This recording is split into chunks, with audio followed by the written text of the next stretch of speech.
All right, so do we have enough onions? Yeah. Brende and Michael Melanakis have the basics of newlywed life figured out, but when it came time to do taxes, It's tricky when you have another person involved. the eternal tough question for many of us, should you use a preparer? Do them online? Use a CPA? It's a very narrow window. Hoping to find some answers, we sent Brende, a sales employee for CBS Atlanta, undercover to have their taxes prepared 4 different ways. If you file jointly. The first stop, Liberty Tax Service on Howell Mill. From there, Brende went to H&R Block on Monroe. And the refunds are really good. We tackled online software program TurboTax and finally a visit to the CPA. 4 returns later, lesson 1, not all tax prep is created equal. The federal refund amounts were all over the board. This is a big lesson. It was a $3,000 All right, difference. so 40% difference. Actually, more like a $4,737 discrepancy once the CPA got a hold of the returns. One mistake can cost thousands of dollars. Our expert CPA, James Morosic, sat down to show us what went wrong.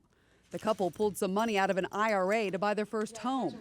The tax preparer at Liberty listed the Roth that was cashed in as taxable, but it wasn't. Costly, yes. You're looking at 21% tax on $23,000. That would be about $4,000. And then Liberty gave the couple the $8,000 first-time homebuyer tax credit, Thank you. even though they had already claimed it the previous year.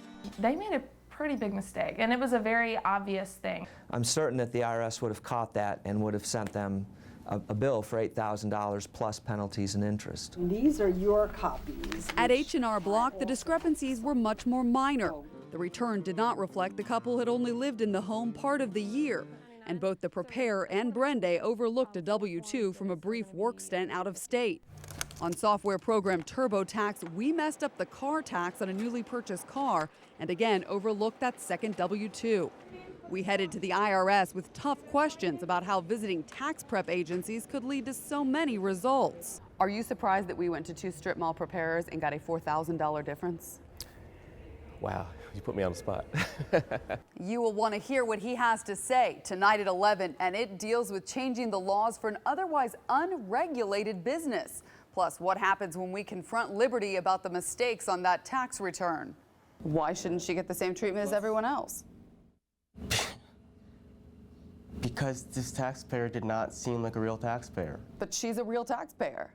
Tonight at 11, we continue to ask the tough questions so you don't lose money and face fines this tax season. I'm Kim Fettig, CBS Atlanta News.